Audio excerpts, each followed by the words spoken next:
안녕하세요. 사연 읽어주는 남녀입니다.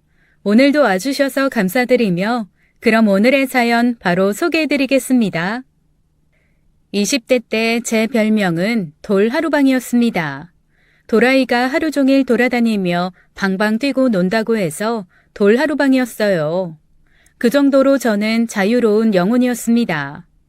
대학교에 적을 두기는 했지만 졸업하는데 7년이나 걸린 이유도 노는 것 때문이었죠. 남들 다 공부하고 취업 준비하는 방학만 되면 늘 배낭 하나 메고 전국 여행을 다녔고 뭐에 하나 꽂히면 일단 휴학계부터 내고 그걸 어떻게 하든 끝장을 봐야 했어요. 덕분에 대학교를 그렇게 오래 다니면서 졸업을 할 때 제 손에는 다른 사람들처럼 토익 점수 그리고 취직에 도움되는 자격증 이런 건 하나도 안 남았습니다. 대신 무슨 인도 요가 자격증, 동남아 마사지 자격증, 아로마 자격증, 애견 미용 자격증 등 전공과는 전혀 상관없이 저의 관심사만 오롯이 드러내주는 그런 자격증들이 가득했죠. 그래도 그렇게 자격증을 따둔 덕분에 대학교 졸업하자마자 허공에 붕 뜨지 않고 자격증을 이용해서 계속 어딘가에서 아르바이트를 할 수 있었습니다. 아르바이트 하면서 사람을 만나고 사람을 만나면서 일자리가 만들어지는 커뮤니티의 매력도 경험했죠. 사실 제가 학교 안에 머물러 있는 것보다 그렇게 밖으로 뛰쳐나가는데 가장 결정적인 계기가 되었던 것은 사람에 대한 호기심과 관심 때문이었어요. 사실 고등학교 때까지는 만나는 사람이 한정적이잖아요. 그런데 저는 특이한 부모님 덕분에 자랄 때도 진짜 다양한 사람들 안에서 자랐거든요. 저희 엄마 아빠 아마 유럽에서 태어났으면 집시였을 것 같은 그런 분들입니다. 그리고 얼마나 친화력도 좋은지 어딘가 가면 꼭 친구를 사귀어 가지고 오시는 분들이에요. 하다못해 동사무소에 투표하러 갔다가 앞뒤에 줄 섰던 사람이랑 친구가 돼서 그분들이 10몇 년째 김장할 때마다 저희 집이랑 같이 하신다니까요. 그 정도로 친화력 좋으신 분들이니 제가 어떤 환경에서 자랐겠어요. 정말 범죄자 빼고는 다 만나보고 자란 것 같습니다. 종교에 대한 편견도 없으셔서 아마 지금까지 제가 이렇게 별탈 없이 살아오는 건 각 종교에 있는 분들이 각자의 신에게 기도를 열심히 해줘서 그런 게 아닐까 싶을 정도예요. 그리고 사람 좋아하는 것만큼이나 다른 거에도 매여있지 않은 분들이어서 저는 학교보다 그 밖에서 훨씬 많은 걸 배우고 자랐습니다. 예를 들어 학교에서 돌아온 제가 교과서를 붙들고 한숨을 쉬면 아빠가 이렇게 물어봤어요. 왜? 아니 뭘 배웠는데 왜? 뭐가? 잘 이해가 안 가? 아니, 왜 왕이 서울을 버리고 강화도까지 피난을 간 거지? 강화도에 뭐가 있나? 조금 더 멀리 가도 되잖아. 울릉도나 제주도로 가도 되는데 왜 강화도로 갔을까? 글쎄, 아마도 그때도 차도 없고 아무래도 왕이니까 피난을 가더라도 뭐 이 사람 저 사람 다 같이 가지 않았겠어? 옆에서 모시고 가야 되고 딸린 식솔들도 진짜 많았을 거고 제일 가까이로 도망갈 수 있는 데가 강화도여서 그랬을 거야. 뭐 이거는 직접 한번 경험해보지 뭐. 그렇게 말을 마친 아빠는 그 길로 짐을 싸서 저를 데리고 경복궁으로 가셨습니다. 그리고 경복궁에서부터 걷기 시작하는 거예요. 강화도까지 말이죠. 아빠가 과일도매상 자기 사업을 크게 하고 계셔서 가능한 일이었고 엄마가 그 모든 아빠의 행동을 짜증과 화가 아닌 특이하고 재미있고 신기하다고 받아들여줘서 가능했던 일입니다. 결국 저는 왜 왕이 다른 데가 아닌 강화도로 피난 갔는지 모르겠다고 말 한마디 잘못했다가 일주일 내내 학교도 못 가고 아빠와 함께 서울에서 강화도까지 왕의 피난길을 따라 걷는 체험을 해야 했다니까요. 그리고 그 이후로 제 머릿속에는 당시에 피난 가면서 일어났던 모든 역사적 사건들, 그리고 삼별초가 어느 지점에서 어떤 식으로 끝까지 항쟁했는지를 빠삭하게 알게 되었습니다. 직접 보면서 설명을 듣고 제 발로 걸으며 체험하니 역사 속의 사건들이 마치 그 당시를 살아온 사람처럼 머릿속에 콕 박히게 되었어요. 매사 이런 식이었어요. 지질과 단층을 공부해야 할 때 그 지질과 단층이 남아있는 곳으로 여행을 떠나고 별자리에 대한 부분이 나오면 강원도 높은 산으로 올라가 밤새 침낭 뒤집어 쓰고 하늘의 별이 움직이는 걸 보면서 아빠의 설명을 들었습니다. 나중에 알았죠. 아빠가 저한테 이렇게 설명해 주기 위해서 본인이 2배, 3배 더 열심히 공부하셨다는 걸요. 그런 아빠 밑에서 자랐으니 제가 자유와 더 친하겠어요? 아니면 원리, 원칙, 규칙과 더 친하겠어요? 당연히 자유와 더 친하죠. 자라온 환경을 무시 못합니다, 정말. 제가 그 증거예요. 그래서 학교 다닐 때부터 내내 돌하루방이라 불리며 세상 제일 특이한 사람처럼 살았습니다. 언제까지나 이러고 살 줄 알았던 제가 삶의 방식을 좀 바꾸게 되는 사건이 일어나기 전까지는 말이죠. 바로 부모님이 함께 나란히 세상을 떠나신 사건이었습니다. 저보다 훨씬 더 여행 좋아하고 모험을 좋아하셨던 부모님은 제 곁도 그렇게 여행처럼 훅 떠나버리셨어요. 제가 대학교를 졸업하고 한창 이 아르바이트 저 아르바이트 전전하며 사람들 만나는데 정신 못 차릴 때였습니다. 아무리 집시 같은 부모님이라도 품 안에 자식이 멀어진 외로움은 있으셨나 봐요. 그전에도 여행을 좋아하긴 하셨지만 그 무렵 부모님은 본격적으로 로드트립의 맛을 들리셨습니다. 어느 날 다큐멘터리에서 본 한 여행자 얘기를 본 후부터였죠. 큰 트레일러를 타고 넓은 미국 땅을 종횡무진 다니며 여행하는 사람을 본 후 부모님은 바로 캠핑 트레일러를 사셨고 그걸 가지고 전국 곳곳을 돌아다니셨어요. 그렇게 여행 취미 들리신 부모님이 1년 정도 국내 안 간 곳 없이 다니시던 중 교통사고로 나란히 돌아가셨거든요. 한 가지 다행인 건 2분 다 고통 없이 그야말로 훌훌 떠나셨다는 거고 거기에 더불어 조금 슬펐던 건 부모님이 본인 장례식에 이렇게 많은 사람들이 온 걸 모르신다는 거였습니다. 워낙 인맥이 넓으신 부모님 때문이기도 했지만 저도 만만치 않은 인맥 자랑을 하고 있었거든요. 당신들 딸이 이렇게 많은 사람들의 위로를 받고 있는 걸 보면 엄마 아빠가 서로 나 닮았다, 나 닮아서 제가 저렇게 친화력이 좋다며 아웅다웅 하실 것 같았어요. 하늘에서 보며 흐뭇해 하시겠지, 걱정 안 하고 편히 쉬실 수 있겠지라며 홀로 생각하는 게 나름 저한테는 위안이 되더라고요. 5일 내내 얼마나 많은 사람들이 왔는지 모릅니다. 옆 상가집에서 대체 이 집은 누가 돌아가셨길래 이렇게 사람들이 많이 오냐며 슬그머니 보러 올 정도로 상가집은 문전성시였어요. 한편으론 그게 너무 감사하더라고요. 상주라고는 20대 후반 새파랗게 어린 여자애 하나 우뚝 서 있는데 3일장으로도 도저히 문상객들이 소화가 되지 않아 급하게 5일장으로 늘려 장례 치르는 와중에 아침부터 밤까지 제가 앉아있을 새 없이 문상객들이 와서 진심으로 슬퍼해 주셨거든요. 적어도 장례식만큼은 큰 기업 회장님이나 정승집 부럽지 않았습니다. 그 장례식을 치르면서 저는 다시 한번 생각했어요. 엄마 아빠가 평소 말씀하신 것처럼 사람이 재산이구나. 그냥 사람한테 잘해야겠다라는 생각 말이죠. 그런데 이 생각이 흔들리는 경우가 살다 보니 참 많더군요. 물론 사람 좋죠. 그런데 저를 좌절하게 만들고 힘들게 만드는 것 역시 사람이라는 사실은 명확했습니다. 특히 연애는 제가 잘할 수 있는 분야가 아니었던 것 같더라고요.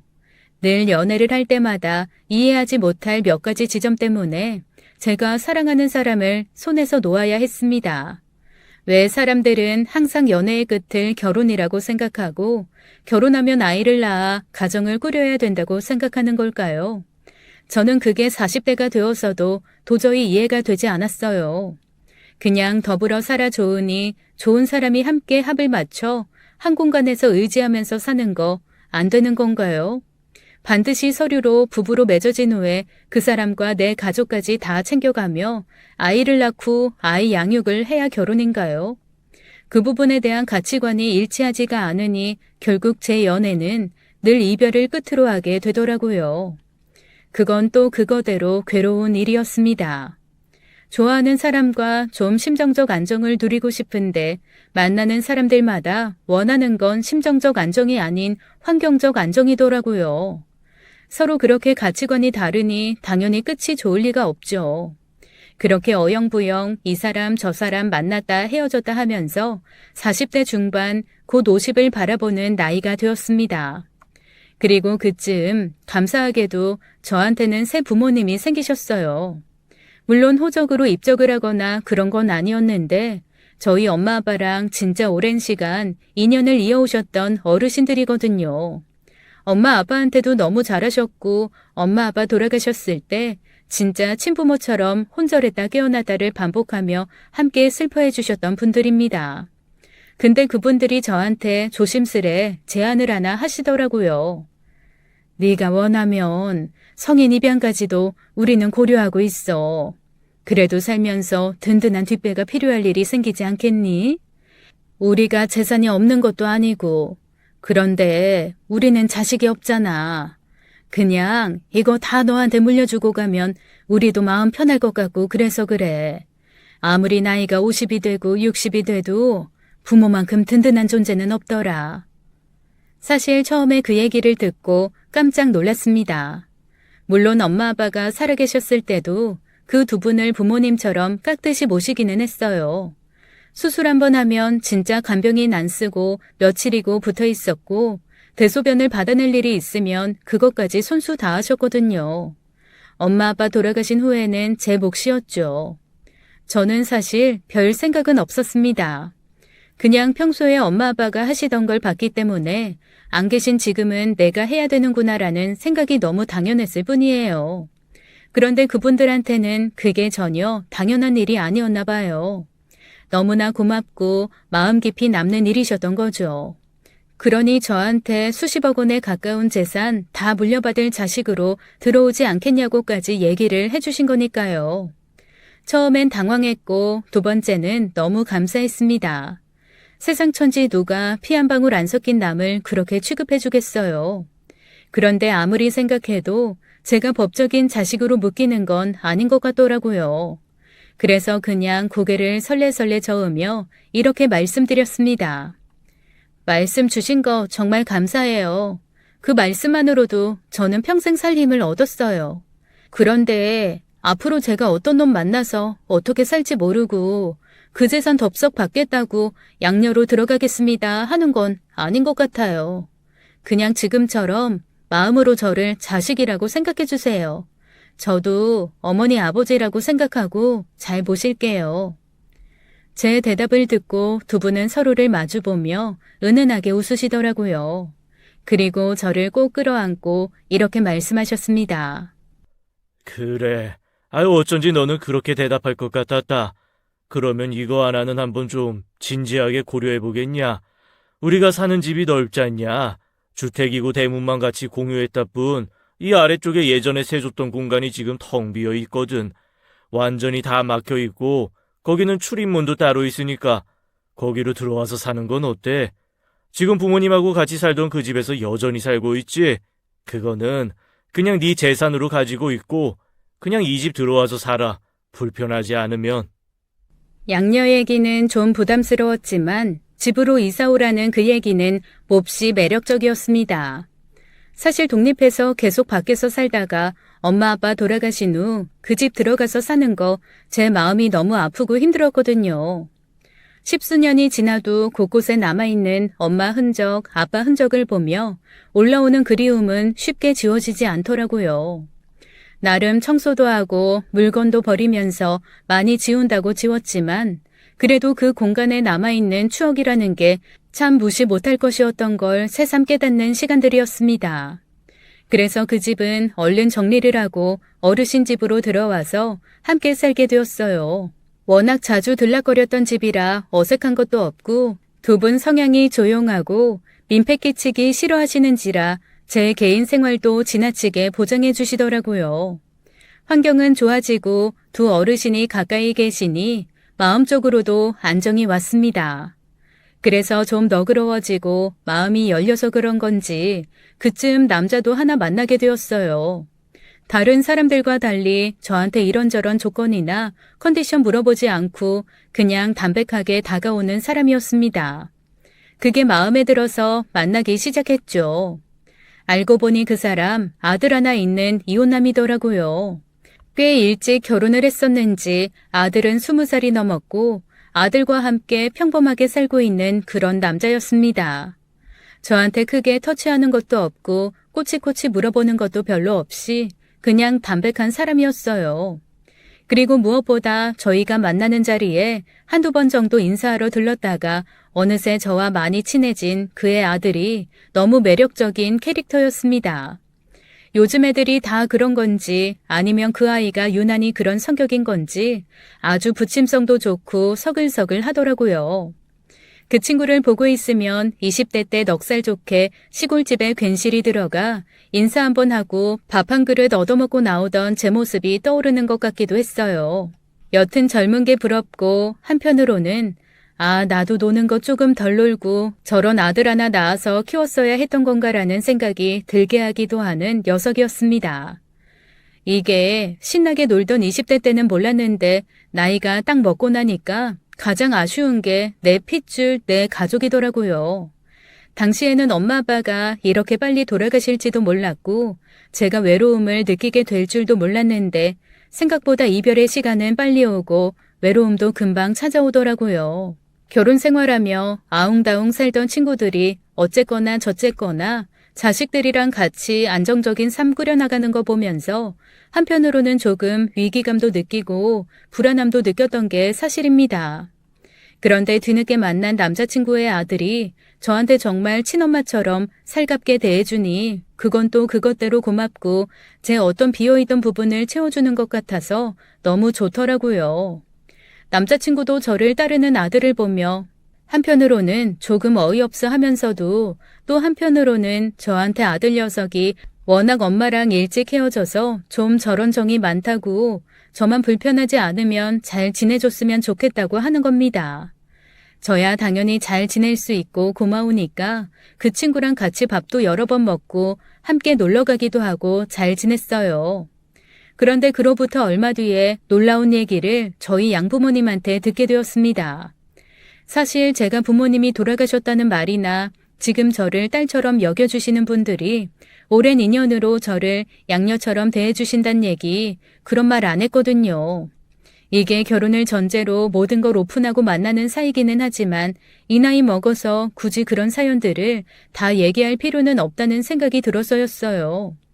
그래서 한두 번 제가 사는 곳으로 저를 데리러 오면서 그냥 가볍게 인사를 나눈 적은 있었지만 정식으로 인사하거나 그런 적은 없었거든요. 그런데 저희 양어머니가 저한테 몹시 망설이다가 이렇게 말씀을 하시는 겁니다. 네가 지금 만난다는 사람 아들 있잖아. 그 친구는 어린아이가 참 넉살이 좋더라. 어머니가 그 아이를 어떻게 하세요? 아니, 그러니까 나도 좀 당황하기는 했는데 며칠 전에 마당 청소하고 있는데 누가 기웃기웃하고 있길래 누구냐 그랬더니 낼름 와서 인사를 하며 너랑 자기 아빠가 사귀고 있다는 얘기를 하는 거야. 지난번에 대문 앞에서 인사 한번 한 적이 있는데 기억 못 하시냐고. 자세히 보니 그 청년이 맞더라고. 그래서 그러냐 반갑다 하고 그런데 어떻게 여기까지 왔냐 그랬더니 볼 일이 있어서 근처 왔던 김에 그냥 밖에서 내가 보이길래 인사나 한번 하려고 했다고 그러는 거 있지? 그 녀석이 좀 부침성이 좋기는 한데 아니 그렇게까지 넉살이 좋다고? 그냥 아무렇지도 않게 그러고 인사를 해? 아이고 하여간 희한한 놈일세. 그래서요? 그래서 어떻게 하셨어? 눈 반짝거리면서 마당에 서가지고 이런저런 말 붙이며 문구적거리는데 어떻게 그냥 보내니? 그래서 들어와서 마당에서 차라도 한잔 하라고 했지. 집에 있던 케이크며 커피며 내줬더니 세상에 그거를 씩씩하게 다 먹고 갑자기 마당 정리하시나 봐요. 제가 좀 도와드릴까요? 그러고는 손 걷어붙이고 마당에 잡초를 다 뽑아주고 갔다. 잡초 뽑느라 3시간을 땀 흘리며 그러고 있는데 내가 어떻게 또 그냥 보내니. 불고기 해서 저녁 먹였더니 그것도 다 먹고 네 아버지랑 TV로 야구 보며 놀다가 밤 10시인가 그때서야 갔어. 아니 무슨 녀석이 그렇게 능글능글 착착 감겨들어? 아이고 아주 제대로 먹고 놀고 갔네. 그런데 나한테는 그런 말 일절 없었는데. 그게 언제예요? 한 이틀 전의 일이야. 그 후로도 너무 바빠서 내가 말을 못했는데 어쨌든 이틀 전에 그러고 갔어. 조금 당황스러웠어요. 제가 아무리 자유로운 영혼 도라로방이지만 이런 식으로까지 열린 사람은 한 번도 본 적이 없거든요. 그래서 전화를 해서 물어봤습니다. 그랬더니 정말 아무렇지도 않은 목소리로 길 가다가 그냥 인사를 드렸고 맛있는 차 주셔서 먹었다. 먹고 그냥 나오기 죄송해서 마당 청소 같이 해주고 밥 주시길래 그것도 먹고 나왔다고 아무렇지도 않게 얘기하는 겁니다. 세상에 대체 이 넉살은 누구한테서 온 건가 싶어서 좀 황당했죠. 그 이후로도 비슷한 일이 종종 있었습니다. 특히 어떻게 저희 양부모님을 구워 삶았는지 그 두 부자가 저희 양부모님 집에서 힘써야 될 일이 생기면 둘이 득달같이 달려가서 해결해주고 오곤 하더라고요. 고맙기는 했지만 아직 결혼도 안 한 사이에 그렇게 두 사람이 발벗고 나서는 게 저는 조금 불편하기도 했습니다. 그건 사실 양부모님도 마찬가지셨던 것 같아요. 저한테 몹시 조심스럽게 그 둘이 자꾸만 집에 오는 거 조금 불편하다고 말씀하시더라고요. 그러니 어머니는 한참을 망설이다가 이런 말씀을 하셨습니다. 예, 이게 참 사람이 한 끗 차이라는 게 있잖아. 정말 종이장 하나 차이인 거. 그런데 남들 눈에는 다 보이는데 그 종이가 내 눈을 가리면 아무리 얇은 종이라도 그 너머가 보이지 않을 때가 있거든. 나는 네가 만나는 남자도 그 아들도 이상하게 요즘에는 성격이 좋다고 느껴지지가 않고 막무가내로 밴들거리는 뻔뻔함을 잘 포장한 사람처럼 느껴져. 기분 나빠하지 말고 한번 너도 잘 생각해봐, 응? 그 얘기를 듣는데 순간 가슴 저 안쪽이 콕 하고 뭔가 찌르는 것 같더라고요. 사실 어렴풋이 저도 비슷한 생각을 하고 있었거든요. 다만 제 마음이 삐뚤어져서 긍정적인 시선으로 보는 게 아닌가, 내가 혹시 잘못된 건가 혼자 자기 검증을 하던 중이었습니다. 그런데 어머니가 그렇게 말씀하시는 걸 들으니 제가 느낀 게 아예 다른 결은 아닌 것 같다는 생각이 들었죠. 일단은 두 어르신이 사는 공간에서 그 둘을 좀 떨어뜨려 놓을 필요가 있다는 판단이 들었습니다. 그래서 제가 여기 사는 한은 그 둘이 계속 제 핑계대고 들락거릴 것 같으니 제가 독립을 하겠다고 말씀을 드렸어요. 그렇게 저는 편하고 좋은 집 두고 그 두 남자 때문에 일단 집부터 옮겼습니다. 하긴 곧 결혼을 앞두고 있어서 어차피 이사를 나오기는 해야 했어요. 남자친구가 살던 집을 조금 고쳐서 들어가 살기로 했거든요. 그거 수리되는 동안만 임시로 거처를 마련한 거죠. 본인 말로는 조만간 분양받을 게 하나 있기는 한데 그거 기다리는 동안 굳이 다른 데 가서 살 필요 없이 그냥 있는 집에서 살면 어떻겠냐고 하더라고요. 저 역시 집에 대해서 크게 집착이 있거나 그런 편은 아니어서 뭐 그래도 상관없다고 그냥 편한 대로 하자고 해서 제 집만 좀 가지고 들어가기로 했습니다. 게다가 아들은 다른 곳에서 자취를 하고 있는 상황이어서 어차피 집에는 저희 둘만 있을 수 있었거든요. 아들은 남편의 여동생과 함께 살고 있습니다. 일하고 있는 곳이랑 저희 집은 좀 거리가 있는데 자기 고모 집이 가깝다고 거기서 숙식하면서 다닌다고 하더라고요. 시누이 될 사람은 한두 번 정도 만났나 저를 보는 눈빛이 그다지 곱지는 않았지만 그래도 다 늙어서 시집살이 시키고 할 것도 아니잖아요. 그녀도 그냥 오빠가 재혼한다니 알아서 했겠거니 하고 넘기는 그런 표정이었습니다. 게다가 제가 볼 때는 시누이와 남자친구는 사이가 좀 서먹한 것 같았는데 조카인 아들과는 꽤 사이가 좋더라고요. 어렸을 때부터 애명글명 키웠다고 하더니 그래도 키운 공이 있게 아들이 잘하는 듯 싶었습니다. 어쨌건 우여곡절 끝에 결혼을 했어요. 제 찜찜함은 잠시 미뤄둔 상태였죠. 친구들 몇한테 털어놨더니 다들 저를 이상한 사람 취급하더라고요. 늦은 결혼 앞두고 히스테리 부리는 거라나요? 그리고 원래 노인들이 그런 걱정 사서 하는 거라고 어머니가 하신 말씀은 그냥 그런가 보다 하고 완벽한 사람 없으니 그냥 결혼해서 살라는 말까지 들었습니다. 또 그런 말을 여러 번 듣고 나니 그런가 싶기도 하고 무엇보다 날까지 잡은 상태에서 느낌이 쎄하니까 결혼 없자고 하기도 애매하더라고요. 대신 제 부탁으로 혼인신고는 조금 미루기로 했습니다. 뒤늦게 한 결혼인데 새삼 혼인신고까지 할 필요가 있나 싶은 생각이었죠. 솔직히 말하면 제게 어려운 충고를 한 양어머니에 대한 배려이기도 했습니다. 제가 결혼을 강행한다고 했을 때 깊은 근심을 시작했다가 혼인신고는 당장 하지 않을 거라 했더니 그제야 안심하며 고맙다고 하셨거든요. 고맙게도 남편은 제 마음이 편해졌을 때 신고하라며 이해를 해주더라고요. 다른 사람들처럼 빨리 서류부터 정리하자고 조르지 않은 것만으로도 사실 너무 고마웠습니다. 그렇게 제 결혼 생활은 처음 걱정했던 것과는 다르게 나름 순탄하게 흘러갔습니다. 아들은 다정하고 남편은 무난하고 제 친구들이 도라루방이 드디어 정착할 곳을 찾았다며 괜찮은 사람 만나 시집가 다행이라고 함께 기뻐해 줄 정도였어요. 그런데 모든 것이 무난할 것 같은 제 결혼 생활에 딱 하나 제가 좀 불편한 게 생기기 시작했습니다. 바로 남편의 여동생이었어요. 처음에는 그냥 아들과 잘 지내주는 좋은 고모라고만 생각했는데 기묘하게 선을 넘는 게 좀 거슬리는 부분이 보이더라고요. 대놓고 저한테 티를 내는 건 아니었지만 예컨대 이런 거였습니다. 제가 뭔가 요리 같은 거라면 그냥 슬그머니 보다가 오빠랑 조카는 그런 거 안 좋아한다고 한마디 그냥 툭 던지고 가는 식이었어요. 마치 저보다 자기가 훨씬 더 잘 알고 있으니 자기 말을 들으라는 듯이 말이죠. 처음 한두 번은 아, 그래, 좋은 정보를 주려는 마음인가 보다라고 저도 좋게 받아들였습니다. 그런데 점점 시간이 지나갈수록 시누이가 하는 말과 행동이 좋은 의도가 아니라 그냥 저를 무시하고 깎아내리려는 거라는 게 확연히 느껴지곤 했어요. 저는 아들에게 땅콩 알러지가 있는 것을 몰랐습니다. 그동안 뭐 제가 같이 땅콩 먹을 일이 몇 번이나 있었겠어요. 근데 어느 날 문득 바나나에 땅콩 발라 먹으면 맛있을 것 같아서 땅콩 버터를 좀 사왔거든요.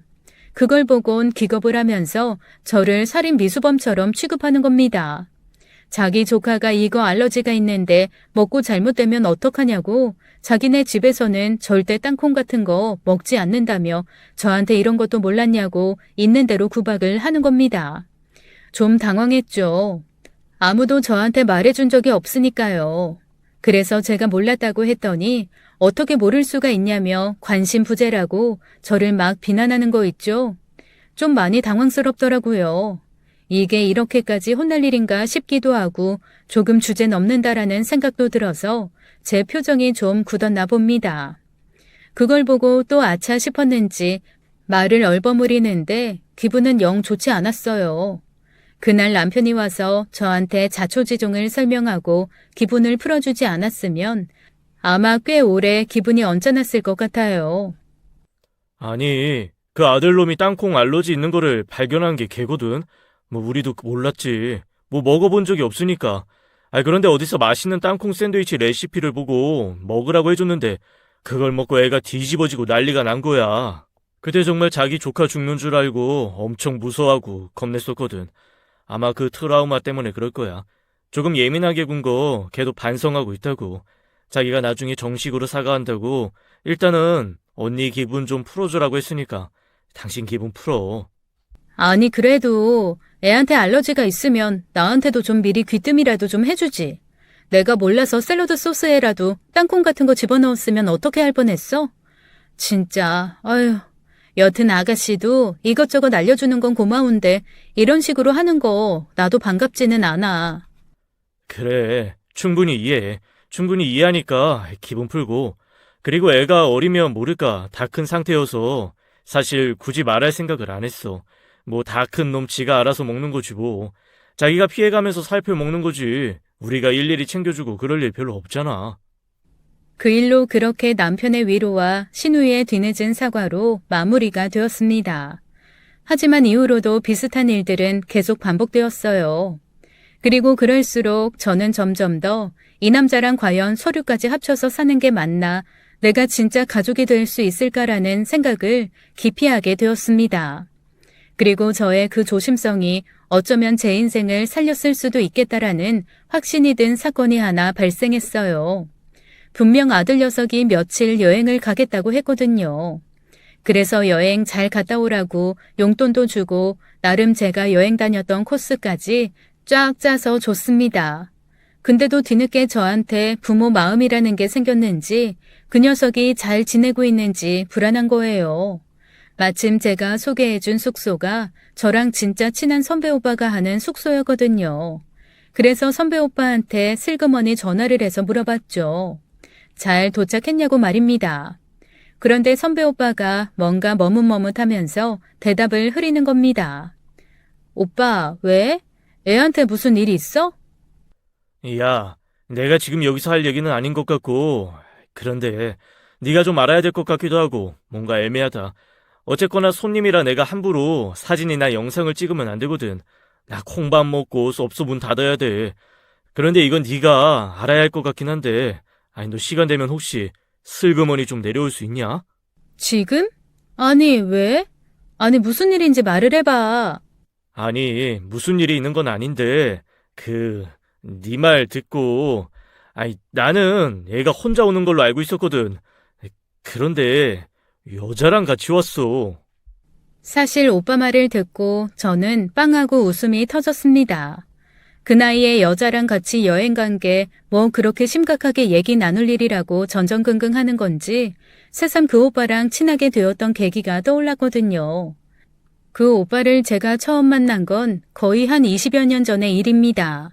당시 여행에 미쳐 있었던 제가 겁도 없이 인도로 배낭여행을 갔다가 거기서 만난 사람이에요. 처음에는 이상한 눈빛으로 계속 저를 감시하듯이 쫓아다녀서 야, 이거는 인도까지 와서 한국 사람한테 스토킹을 당한 애라면서 피해 다녔었습니다. 그런데 나중에 알고 보니까 그 오빠 입장에서는 아니 젊은 여자애가 대체 여기가 얼마나 무서운 데인 줄도 모르고 저렇게 민소매 입고 무방비 상태로 딸랑딸랑 다니나 싶어 나름 걱정돼서 저를 지켜봤던 거더라고요. 조금 말을 나누고 친해진 다음부터는 어디서 거적대기 같은 큰 스카프를 하나 구해와서는 그렇게 길을 다닐 때마다 저를 그걸로 감싸는데 몰두했습니다. 제 맨살이 나오지 않게 최선을 다해 저를 똘똘 싸매더라고요. 그만큼 유교 보이고 보수적인 사람이었던 거죠. 이 오빠의 여전히 그런 보수성이 남아있나 보네 싶어서 사람 참 안 변한다라는 생각과 함께 제가 깔깔 웃었더니 그 오빠가 살짝 짜증을 내면서 저한테 그렇게 웃을 일 아니라고 자기 얘기 좀 들어보라고 하더라고요. 그래서 제가 그랬습니다. 아이고 오라버니 아직도 조선시대 사는 거야? 아이고 그 녀석 남자네. 여자랑 여행도 다 가고 그게 뭐 어때서 그래? 야, 나도 그 정도로 막 하지는 않았어. 또래 여자랑 여행을 왔으면 나도 이상하게 생각 안 하지.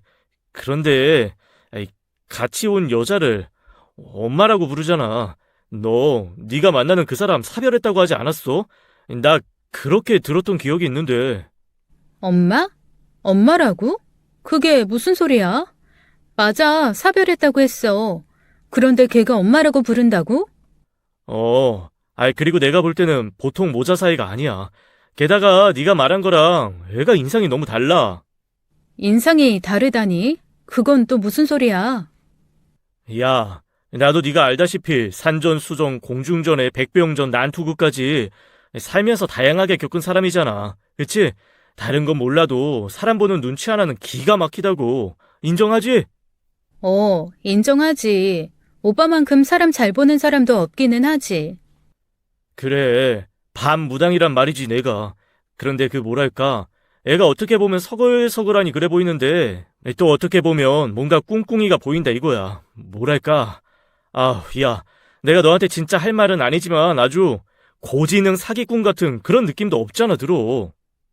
두 번째였습니다. 아들에 대한 그런 말을 한 사람이 양어머니에 이어 가장 친한 오빠였던 거죠. 그런데 참 이상하죠. 애써 외면해왔던 생각이 누군가의 단어 하나에 푹 수면으로 올라와 그게 쿵하고 가슴을 치는 일이 있는데 그 얘기를 듣는 순간 저는 딱 그런 느낌을 받았습니다. 사실 결혼 후에 아들 녀석 태도가 좀 미묘하게 달라졌거든요. 그전에는 싹싹하고 빠릿거리면서 사근거렸다면 결혼을 하고 나니 살짝 능글맞게 굴면서 서글서글한 척 누물거리는 걸로 기묘하게 바뀐 겁니다. 그렇게 굴 때마다 제가 속으로 했던 생각이 이거였거든요. 야, 저놈 자식 저거 딱 여자 홀리는 사기꾼의 전형인데. 내가 이때까지 살면서 만난 모든 여자 홀리는 여자 등쳐먹고 사는 꽃뱀 남자들이 딱 저런 타입이었는데 어떻게 종이 한 장 차이, 한 끗 차이로 저렇게 태도 바뀌는 게 보이지? 아유, 그런 생각을 한 적도 있었습니다. 하지만 제 남편의 아들이고 제가 품고 살아야 될 가족이니까 그런 생각을 하는 저 자신을 속물이라고 스스로 꾸짖으면서 애써 감춰왔던 거죠. 그런데 오빠가 그 얘기를 딱 하는 순간 그래, 내가 눈에 뭔가 씌었었구나. 어머니 말이 맞고 오빠 말이 맞았다 싶었습니다. 그리고 그런 모습은 사기꾼이 맞지라는 생각이 푹 기어 올라오는 거예요. 그 순간 뭔가 최면에서 깨어난 것처럼 정신이 화딱 차려지더라고요. 그래서 오빠에게 다시 물었습니다. 어떤 여자랑 왔는데? 뭐 하는 여자 같아? 엄마라고? 진짜 엄마라고 불렀어? 그런데 둘이 뭔가 대화가 이상해. 일단 네가 좀 내려오면 어떨까? 어차피 너희 집에서는 1시간밖에 안 걸리잖아. 그래, 알았어. 일단 내가 한번 내려가 볼게. 저는 그렇게 한밤중에 오빠의 호출로 아들이 낯선 여자와 머물고 있다는 그 숙소로 향했습니다. 조금 멀찍이 떨어진 곳에 차를 대고 슬그머니 오빠에게 전화를 했죠. 그랬더니 뒷문으로 저를 안내하더라고요. 숙소와는 조금 떨어져 있는 관리자 하우스 안에서 오빠가 제게 전해준 얘기는 꽤나 충격적이었습니다. 오빠가 얘기해준 인상착의를 들어보니 아무래도 엄마라고 하는 여자가 신우 같더라고요. 제가 사진을 보여주니 오빠가 맞다고 이 여자라고 확인을 해주었습니다. 그리고 둘이 여전히 숙소 아래쪽 카페에서 얘기 중이니까 거기로 가자고 하더라고요. 그 숙소가 1층에는 24시간 열려있는 무인 카페가 하나 있고 그 뒤쪽에 작은 공간이 하나 있습니다. 제가 늘 거기 내려가면 그 공간에 혼자 기대 앉아 책도 읽었다가 누워 자기도 했다가 하는 아지트 같은 곳이었거든요. 밖에서는 절대 보이지 않는 벽 뒤의 비밀 공간 같은 곳입니다. 카페 안에서 나누는 얘기가 다 들려서 사람들 얘기를 마치 라디오 드라마처럼 들을 수 있는 그런 곳이기도 했죠. 오빠와 함께 뒷문을 통해 슬그머니 그 공간으로 들어갔습니다. 그리고 거기서 들려오는 아들과 신우이의 대화를 들으며 저는 점점 아득한 충격 속으로 회오리처럼 빨려 들어가고 말았어요. 아니, 그러니까 내가 말하잖아. 생각보다 엄청 조심성 있는 사람이라니까.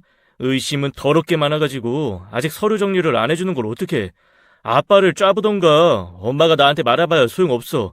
그래도 나랑 아빠랑 노력하고 있으니까 조만간 서로 정리하고 나면 그땐 뭐 게임 끝이지 뭐. 아니, 왜 노력을 하는데 1년이 다 가도록 혼인신고를 안 하냐고. 아우, 답답해. 언제까지 이러고 살아야 되는 거야. 야, 내가 너랑, 응? 이런 식으로 부모 자식이 아니라 고모 조카로, 너랑 이러고 여행이나 와서 만나야겠니?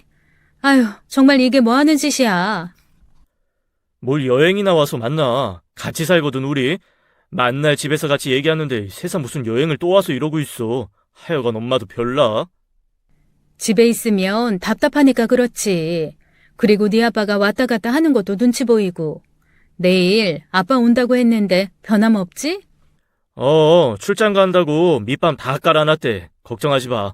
그리고 엄마 조금만, 얼마 안 남았어. 아빠가 이거 얼마나 오랫동안 공들였는지 알지? 알지? 아니까 나도 그냥 가만히 따라주는 거 아니야. 그 노인네들이 가기 전에 서류로 딱 부부 엮이고 그 다음에 유산을 받아야 제대로 나눌 수 있을 텐데. 생각보다 그 아줌마 의심이 좀 많아. 그래서 차라리 할머니, 할아버지를 조금 구워 삶아볼까 했더니 그 할머니, 할아버지도 녹록치 않더라고. 난 사실 손자 생겼다고 엄청 좋아하면서 빨리 결혼해라 막 그럴 줄 알았거든. 그런데 오히려 날 경계하는 게 보여가지고 찾아가는 거 그만뒀다니까. 그 부모의 그 딸인가 보네. 원래 돈 좀 있는 사람들이 의심이 강해. 그래도 자기 유일한 딸인데다가 네가 어떻게 보면 자기네 제사상 챙겨줄 손주인데 설마 모른 척하겠니? 부담스럽지 않게 그래도 종종 찾아가서 알지? 에이, 엄마 아들이 또 그런 거 또 기가 막히게 하지. 걱정하지 마. 노인네들 구워 삶는 거 내 전공이야. 아유, 그래. 너만큼 다정다감하게 잘하는 애가 어딨니? 엄마는 우리 아들 믿어. 얼른 돈 좀 챙겨서 우리 세 식구 동남아 가서 편하게 좀 살자. 아유, 이게 사는 거니 진짜? 저는 황당함에 말을 할 수가 없었습니다. 지금 이게 무슨 상황인가 싶더라고요. 아니, 상황도 상황이지만 제가 이때까지 아무것도 모른 채 속아왔다는 게 더 기가 막혔습니다. 그 두 사람은 무슨 샴페인잔 부딪히는 것처럼 맥주잔을 짠하고 원샷한 후 방으로 올라갔고, 저는 그 골방에서 오빠를 앞에 두고 멍하게 앉아 먼 산만 바라봤어요. 내가 왜 내려오라고 했는지 알겠냐? 저 얘기를 하고 또 하고 둘이 취해서 한 말 또 하고 그러는데 이건 네가 들어야지 내가 전할 수 있는 게 아니더라고. 진짜 어이가 없네. 나 진짜 큰 판에 걸려든 거지? 그치, 오빠? 그런 거 같기는 한데 그래도 사람이 죽으라는 법은 없나 보다. 네가 저 사람들을 그래도 여기서 보내줘서 어쨌거나 다 알게 된 거잖아. 지금이라도 알게 된 거 감사하게 생각하자고. 정신 똑바로 차리라는 말과 함께 오빠는 제 등을 툭툭 두들겨 주었습니다. 이거 뭔가 단단히 잘못됐다 싶었죠. 밤늦게 차를 몰고 집으로 돌아와 멍하니 앉아있는데 남편이 뒤늦게 집에 들어와서 저한테 무슨 일 있냐고 물어보더라고요. 무슨 일 있어? 표정이 왜 그래? 아니, 뭐 무슨 일이 있겠어. 그나저나 당신 내일 출장 어디로 가? 왜 가는 거야? 에휴, 은퇴한 사람 써주는 고마운 회사에서 가라고 하면 어디든 가는 거지 뭐. 여기저기 거점 찍듯 들려야 돼. 내가 2박 3일이라고 말했던가? 응, 했어. 그리고 나 궁금한 게 좀 하나 생겼는데 솔직히 대답해 줄 수 있어? 남편은 고개를 끄덕이며 뭐든 물어보라고 하더라고요. 그때 제 마음에서는 혹 남편이 가슴 한구석이 찔려 조금이라도 머뭇거리는 기색이 보이거나 사실은 이라며 고백을 하면 이번 한 번은 용서해주자라는 여지가 남아 있었습니다. 그 마지막 한 줄기 믿음을 가지고 질문을 던졌어요. 당신 아내랑 사별했다고 그러지 않았어? 그랬지. 사별했지. 그 여잔 어떤 여자였어? 에휴, 갑자기 죽은 사람 얘기는 왜 물어봐. 그냥 평범한 여자였어. 딱히 특징도 없고 내가 뭐 어떻다고 얘기할 거리가 있는 그런 사람은 아니고, 그리고 사실 워낙 세상 떠난 지 오래돼서 나 사실 그 사람에 대한 기억이 별로 없어. 당시에 좀 힘들어서 잊으려고 많이 노력하기도 했고. 남편은 참 뻔뻔하게 거짓말을 늘어놓더라고요. 순간 아주 괘씸하다는 생각이 들면서 이 새 사기꾼을 어떻게 뒷목잡게 할까 고민을 하기 시작했습니다. 그리고 한 가지 아이디어를 떠올렸죠. 며칠 동안 고민하고 시뮬레이션하고 작전을 짠 후에 남편과 아들을 동시에 불러다가 앞에 앉혀놓고 해맑은 얼굴로 할 말이 있다고 했습니다. 그리고 남편에게 혼인신고서를 슬그머니 내밀면서 이렇게 말했어요. 오래 기다려줘서 고마워. 이제 우리 서류상으로도 정식 가족이 되면 좋겠어. 나는 다 기재했고 당신만 기재해서 사인하면 돼. 그러자 남편의 얼굴이 환하게 밝아지면서 아들과 슬그머니 눈빛을 주고받더라고요. 아들도 눈이 번쩍거리면서 저를 보며 이렇게 얘기했습니다. 와, 우리 엄마 이제 진짜 법적으로도 엄마가 되는 거네요. 너무 기뻐요. 두 분 진짜 부부가 된 거 축하드려요. 제가 진짜 잘할게요. 고마워. 너무 늦지 않게 결심해줘서. 나 내심 엄청 기다리고 있었어. 당신이 결정 내려주기를. 두 사람은 설레는 얼굴을 감추지 못했습니다. 그게 얼마나 가식적으로 보이던지 확 한 대 치고 싶은 걸 간신히 참으면서 그가 사인을 하기 직전 제가 준비했던 회심의 한마디를 꺼냈습니다. 아, 그리고 내가 결혼을 통해서 인생의 새 장을 여는 김에 한 가지 또 결심한 게 있어. 그 얘기도 해줘야지. 그랬더니 두 사람이 눈을 동그랗게 뜨고 저를 쳐다보더라고요. 둘의 반응을 기대하며 제가 천천히 얘기를 시작했습니다. 우리 부모님이 물려주실 재산, 그거 나 모두 포기하겠다는 계약서 썼어. 부모님이 어차피 당신들 노력으로 모으신 거고 내가 그거 받아봐야 앞으로 뭐 얼마나 쓰고 살겠어. 그냥 우리 가족들이랑 적당히 알콩달콩 살 수 있는 걸로 난 충분히 만족해. 부모님들도 충분히 이해해 주셨고, 그래서 재산 다 사회에 환원하고 장학재단 만드시기로 했어. 우리 혼인신고하고 나면 장학재단 발족식 한다고 하시니까 다 같이 가서 축하해 줄 거지? 순간 남편과 아들의 얼굴은 정말 저 혼자 보기 아까울 정도였어요. 뭐랄까 커다란 사탕바구니를 눈앞에서 뺏긴 아이 같기도 하고 철석같이 믿었던 상황에 배신당해 제대로 뒤통수 맞은 얼굴이기도 했습니다. 남편이 말을 더듬더듬거리며 그렇게 노래 부르며 사인하고 싶다고 했던 혼인신고 서류까지 옆으로 밀어놓고 저한테 2번, 3번 계속 물어보더라고요. 그게 무슨 소리야? 장인 장모님 재산을 왜 당신이 포기해? 당연히 당신이 받아야지. 아니, 그리고 장학재단을 만들더라도 당신이 운영을 해야지. 그걸 왜 남의 손에 맡겨? 아니, 이건 말이 안 되지. 그리고 계약서를 썼다고? 아니, 누구 마음대로? 그래서 그때 제가 정색을 하고 말했습니다. 아니, 말이 안 되건 되건 우리 엄마 아빠 재산, 우리 엄마 아빠가 마음대로 하겠다는데 그게 대체 무슨 상관이야? 그리고 이미 엄마 아빠 그렇게 하시기로 해서 내가 양도받지 않겠다는 법적 서류까지 다 썼다니까. 다 해봐야 고작 70억 좀 넘는데. 제가 일부러 금액까지 슬그머니 말했습니다. 그동안 짐작만 했을 뿐 구체적으로 부모님 재산이 얼마인지는 몰랐을 테니 지금이라도 알고 아까워 가슴 치라고 말이죠. 아니나 다를까 금액까지 듣고 나니 남편이 이성을 잃고 벌떡 일어나며 저한테 갑자기 소리를 빽 지르더라고요. 정신 나간 거야? 그 서류 당장 철회해. 아니, 그런 걸 논의도 없이 그렇게 함부로 진행하는 게 어딨어? 당신 나를 너무 무시하는 거 아니야? 순간 제가 싸늘하게 한마디 던졌습니다. 무시는 당신이 날 무시한 거지.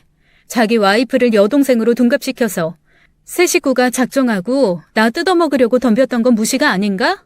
내 생각엔 그거야말로 나를 개무시한 것 같은데 어떻게 생각해?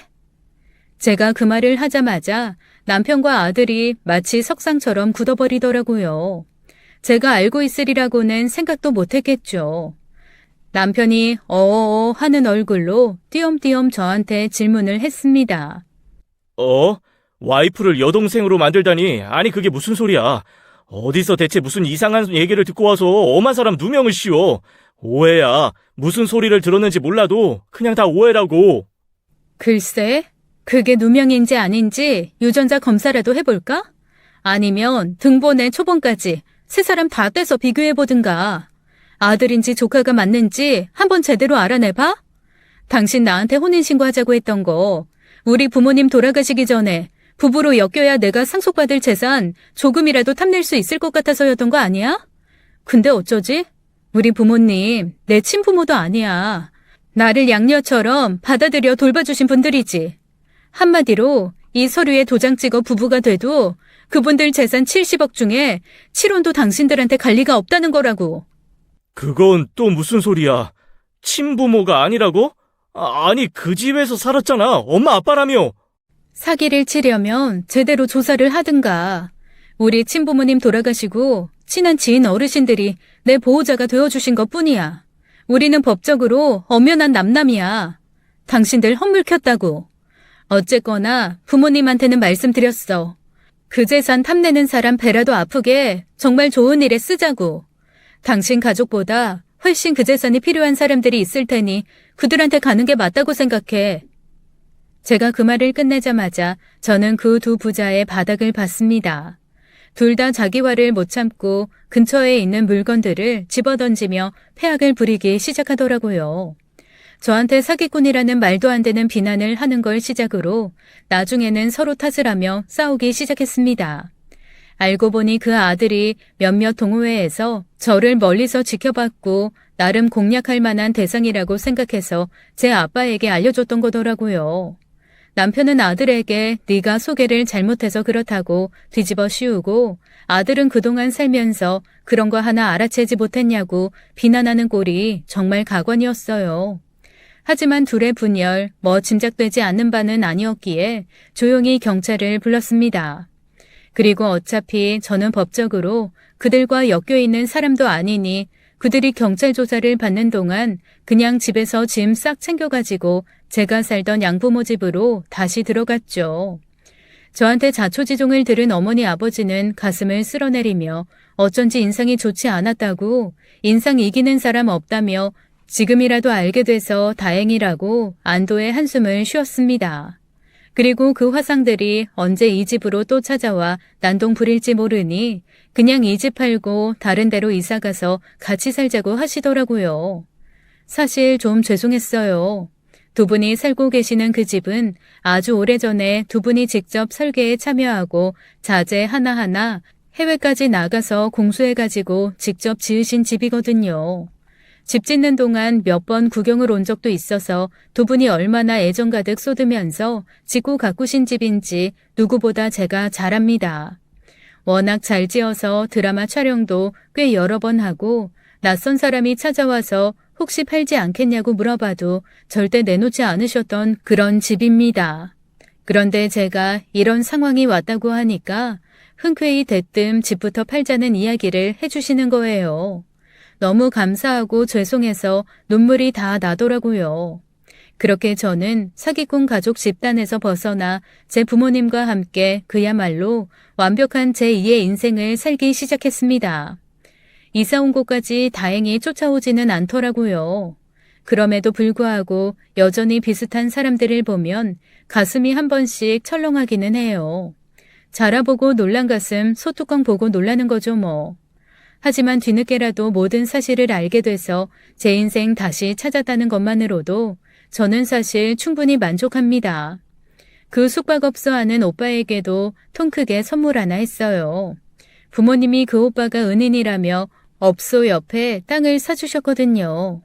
한 달에 한두 번 그 숙소로 부모님 모시고 내려가 힐링하는 게 요즘 저의 가장 큰 기쁨 중에 하나랍니다.